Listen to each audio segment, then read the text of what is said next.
Welcome back to the Sipping Sooner. Thank you for joining me again today. Today we're going to get into a little preview of the SMU game. And man, we got some stuff to talk about. So go ahead, grab your drink, kick back, and let's get it, baby.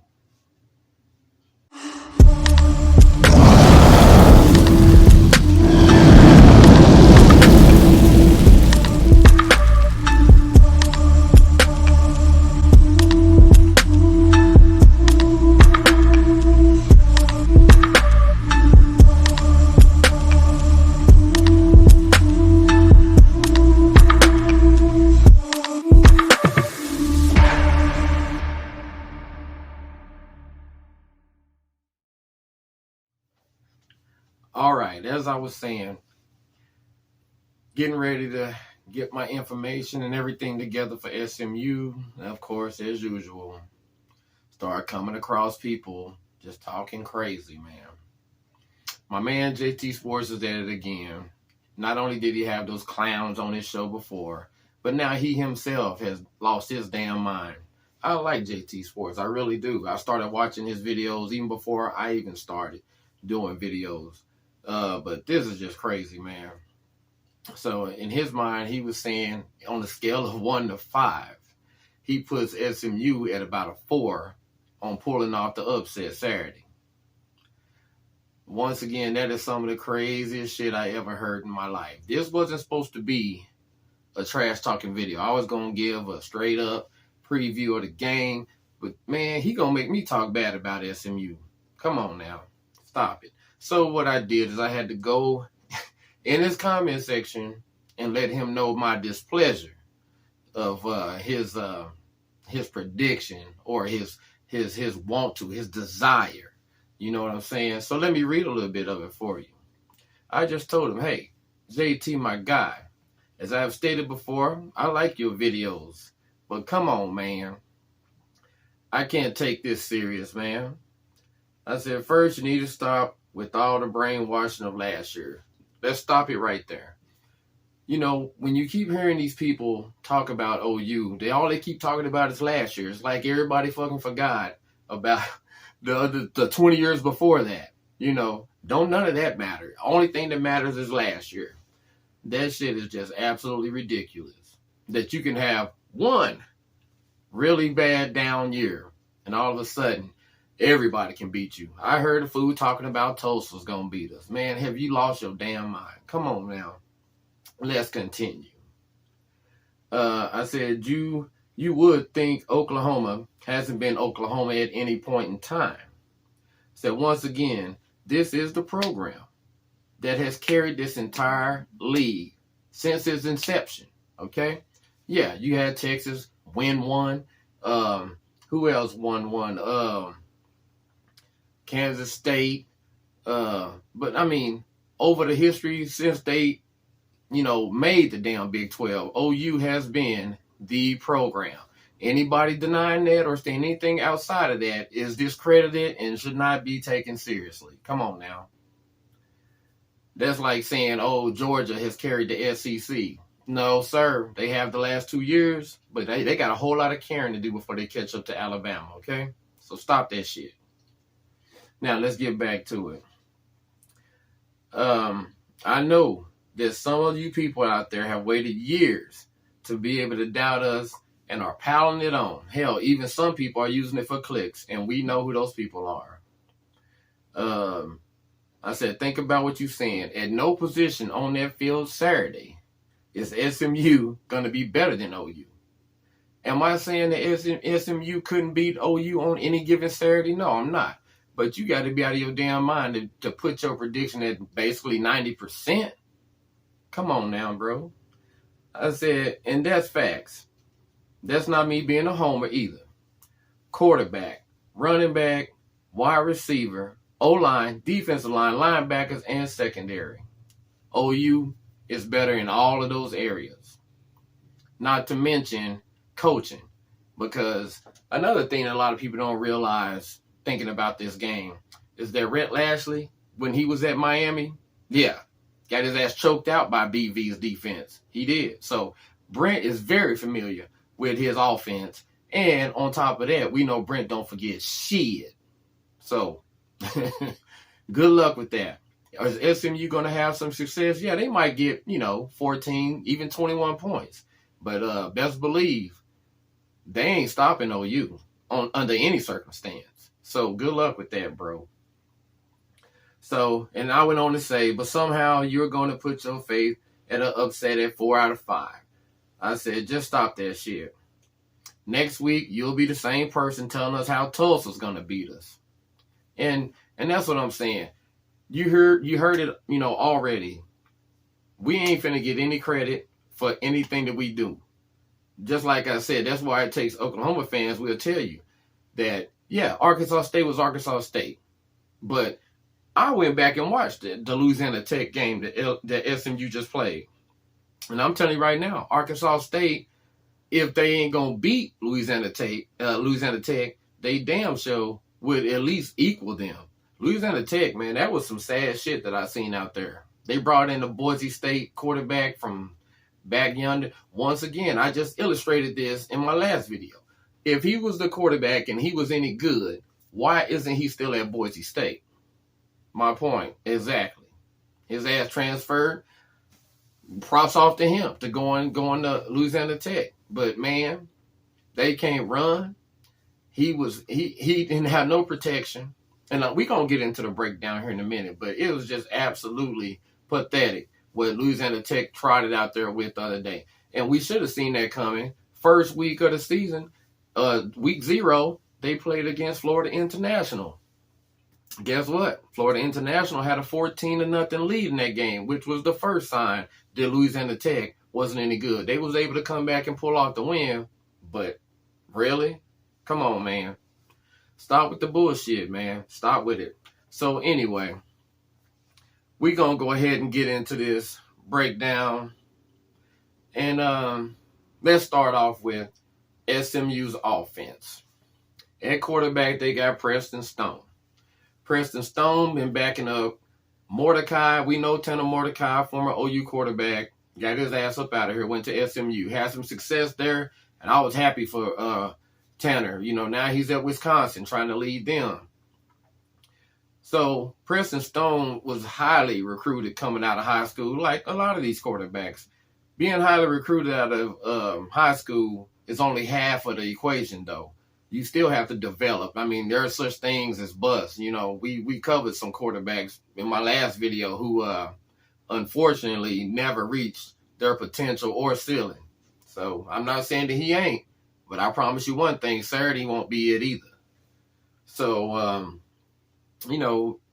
right now in his journey to becoming that quarterback, Preston Stone is not even Mordecai. And if Mordecai was even on the team right now, I still wouldn't pick SMU to win this game, although he would give them a much greater chance. You basically got a matchup of Preston Stone making his second start, basically, going up against Dylan Gabriel, who's in his 5th damn year?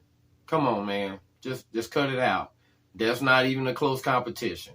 So, like I said, Preston Stone, his day might come, but it ain't coming Saturday. Best believe that. So, we going to move on. Running backs, they got Knighton from Miami. This is a guy with tremendous speed. He's very agile, can cut. Problem is, he ain't got no weight in his ass. They kept waiting for a long time for him to break out in Miami. And I'm going to say it again, man. If you can't be the man at Miami, your ass ain't coming into Norman and turning up nothing. Can you break off a run or two? Yeah. Yeah, but best believe, though, bro, it's going to be rough going, man. And they brought in L.J. Johnson. L.J. Johnson, in my opinion, is a more accomplished running back than Knighton. At least he, even when he was at A&M, they had a nice little stable of running backs there too, man. But even he is finna get, he's finna get his medicine too come Saturday. Then you got Kamar Wheaton, who ain't even played yet this year. I'm over Kamar Wheaton. He should have brought his old raggedy ass here when he had the chance. He thought he could go to Alabama. That didn't work out. He transferred out of there and basically been missing in action ever since. I guess his ass in the witness protection program. I don't know. I can't call it, man. But anyway, let's move on. They running backs. I think they ran for 200 yards against Louisiana Tech. But once again, Louisiana Tech got shredded by Florida International. So what does that tell us? Not a damn thing. So I can promise you one thing. Their offensive line ain't finna blow us off the ball. No, ain't gonna happen. So anyway, tight end. Don't know nothing about their tight end other than the fact that they had their tight end. He caught a touchdown in that game. I know that he came in from Arizona State. So do with that whatever you will. I don't think anybody, coming in from Arizona State is going to, strike fear in anybody in OU's linebacking core who's going to come. Matter of fact, every linebacker that we have on our roster is going to be able to hang with this guy pretty much. So I expect him to pretty much be a non-factor unless he's going to be a check down or something like that before the quarterback gets his head ripped off. But other than that, I ain't too worried about him being a factor. The offensive line. These guys wasn't even challenged Saturday against Louisiana Tech. Louisiana Tech just, oh, man, it's bad, man. If you didn't watch the game, Louisiana Tech, I was shocked at how bad they were. But they definitely gonna get challenged Saturday though, because they got stuffed a couple of times by Louisiana Tech. So yeah, they definitely gonna have to play a whole lot better than what they showed against Louisiana Tech. I'm telling you that now, and they know that. They know that. Let's move out to wide receiver. This is gonna be a good spot. Wide receiver, you got Jordan Hudson, the one-time Oklahoma commit, decommitted, chose TCU, and now he's at SMU. Once again, we got another situation where you got a wide receiver who thought, I'll just go to TCU. He played some last year. In my opinion, he wasn't all that, We know that Quentin Johnston was the man at TCU, so it was bad enough for him to transfer out, So anyway, he said he'd rather take a chance with SMU than he would going back to TCU, who already had an established quarterback coming back. So you can chalk that up to whatever. I mean, it's kind of like my boy Theo Weiss. Theo Weiss, why did Theo leave OU? And I love Theo. Theo left OU because he was finna get his ass passed up on the depth chart. We knew that. Same thing here. He did get a little push off 67-yard touchdown that somehow the referee didn't call. Clearly pushed the man down to the ground, caught the ball, jogged it in the end zone. Whatever. I know one thing, they better not pull that bullshit Saturday here. They better call that shit because, in my opinion, that's going to be about the only way he going to get wide open is if he does push off or we blow some kind of coverage. So we'll see, man. The kicker missed a field goal, and it wasn't even a long field goal. So we might get a little bit more of that Arkansas State action because, if you missing field goals at home against Louisiana Tech, a team that you just blowing out, is he going to be able to handle the pressure of kicking in Norman? I don't know, man. It ain't a good look, man.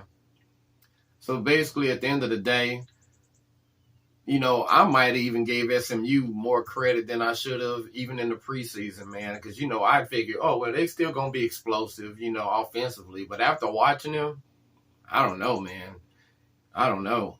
I don't really see, outside of us making a blown coverage or something like that, I really don't see enough people on that team outside of their running backs. Maybe Knighton gets loose one time or LJ Johnson or something like that. But as far as their receiving core, I think our secondary going to lock their ass up. And as far as Preston Stone, I wasn't impressed, man. He threw several passes that should have been picked off in that game. So good luck with that, man. All right, so now let's talk about their defense. Their defense, once again, was out there looking real good against Louisiana Tech.